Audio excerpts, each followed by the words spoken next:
Found footage log. Expedition Alpha 7. Subject: reconnaissance of Red Pine Grove, a designated forbidden zone in North Cascades. Operator: Dr. Lara Quinn. Lead field researcher, Wilderness Phenomena Unit. Status: missing as of 10:23 p.m., August 12, 2025. Camera hums to life. Midnight to 032 log open. Night vision green. Dense forest. Wind whisper. I don't know who'll find this. If you're watching, then I was right to.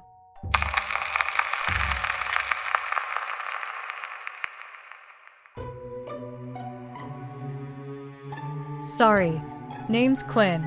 Dr. Lara Quinn. Day 1 of Expedition Alpha 7 into Red Pine Grove.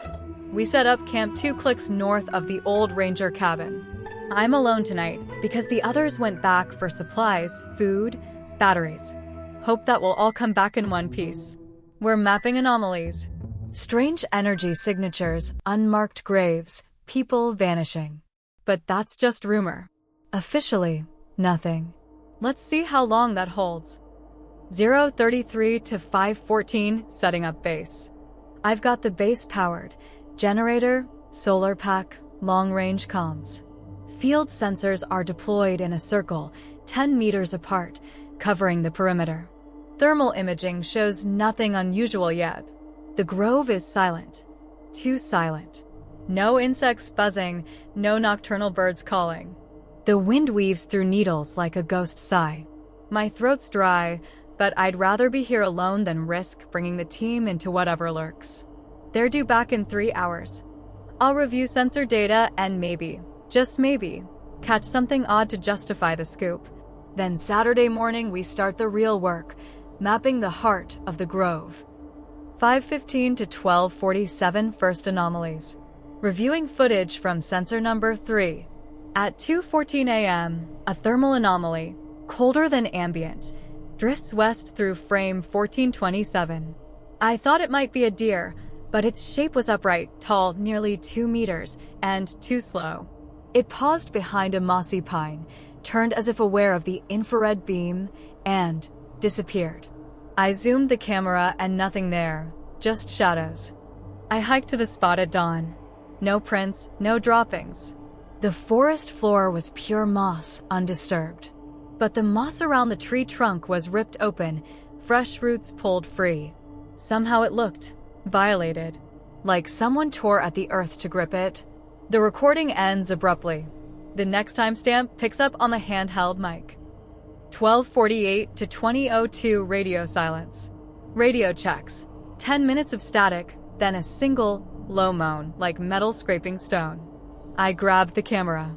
The static swelled, drowned the mic, then cut to clear wind noise. No human voice. No team chatter. I called them. No reply. I know the radio's powerful. If they're within a kilometer, they'd hear me. I fear they didn't come back. Or worse. I don't know. But I'll follow the signals east, toward the old cabin. If I can find them, if they're not already one of the missing. What was? Nothing is visible. I'm moving on. 2003, 28:45 the ranger cabin. I found the cabin. Door forced open from inside. Floorboards scattered. Gear gone. My team's footprints lead in, then vanish. No sign of blood or struggle. They didn't drag gear out. They just walked away. I recorded the horse hitching post. Someone's saddle is still there, but no horse. I called their names, Mia, Jens, Carter. Only echo answered. One of the cupboards held old rations. Canned beans from 15 years ago. They'd scavenged but left mine. They knew not to eat old food. It's like they left intentionally or were taken. I set up a small barricade inside. No question. They'll return this way. If they can. 28:46, 38:59 whispers in the woods. 0:03 a.m. Candlelight flickers? No, my LED lantern. But outside, shapes move. Not human. Long limbs. Heads too large. They circle at the edge of night vision. 3 silhouettes. They lean low, like hunting dogs. Then one raises a hand and points at my camera. In the infrared, I see dark hollows where their eyes should be empty sockets or luminous black orbs. I didn't catch the phrase, though I hear stay, blood, and home. They chant in a glottal tone. I slammed the door. They scratched at the wood. I'm still inside. No fire, only the pale cabin lamp. They didn't break in, but I don't think they need to. 39:00, 47:36 scrawled messages. In the morning, I found writing on the walls in smudged soot. Blood to balance the earth. Water seeks its own level. The gate must now be sealed. Below, footprints in ash lead to the trapdoor under the floorboard. Ash fell through cracks. A metal ring handle was scored into the wood. I pried it up. No lights below, just a hollow passage descending. I should call for backup, but I have no guarantee they haven't been compromised. I've decided. I'll go down. I need to know what's under Gull's Point. If I die, let this confession surface. 47:37, 58:22 descent into the pit. Stairway hewn from rock. Damp. Roots grow in the mortar. I can feel vibrations, like amplified heartbeats. Each step echoes. I count 20 before I reach a landing.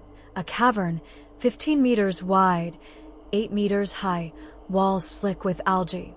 Faint greenish bioluminescence glows in cracks.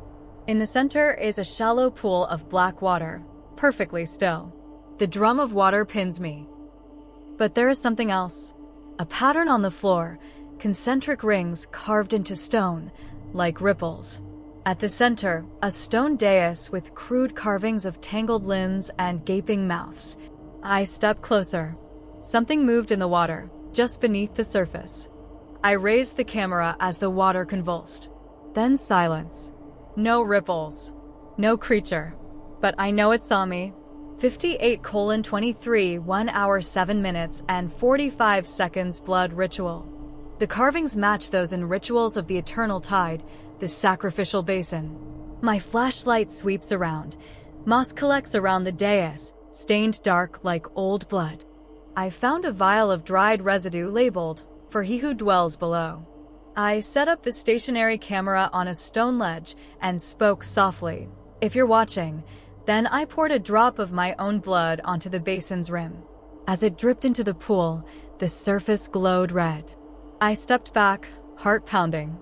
The water boiled upward, mist swirling into a shape, tall, slender, limbs elongating. Hundreds of faceless mouths opened along its torso. It exhaled a sound like distant waves in a canyon. My skin crawled. I ran up the stairs, chain clattering. I didn't stop until I burst into the cabin. The entity did not follow. 1 hour 7 minutes and 46 seconds to 1 hour 22 minutes and 59 seconds frantic evacuation. I'm packing everything. 3 bags, camera gear, sensors, personal. Rain has begun. Hard. I jury-rigged a tarp over the trapdoor so no one else goes down. I need to get out. But my GPS is dead. My radio crackles static. I think I heard my own voice begging for help. Suddenly, I heard a knock at the door. I froze. Slow knock. 3 taps. I whispered, "It's locked." 5 seconds later, a rasping sigh. Not human. I grabbed my pack and dashed out the side window. Rain whipped me. I sprinted for my Jeep, muddy and wet. I started the engine. The headlights illuminated, nothing but trees. But behind me, in the passenger seat, raindrops shimmered on, a handprint. No one's inside. I drove off into the night. I fled into the county line. No cell service until 5 miles down. I called the WPU. They told me to meet rescue at Ranger Station Echo. I'm heading there. Sirens in the distance? Or in my head? The camera catches headlights behind me. One vehicle, no flashers, closing. I accelerate. The road narrows. Pines lean inward, crowding the path. The headlights pull closer. then vanish. My GPS picks up a waypoint, Red Pine Grove. It's wrong. I'm miles away. The arrow points back. I can't trust technology anymore. 1 hour 22 minutes and 59 seconds to 1 hour and 30 minutes final transmission.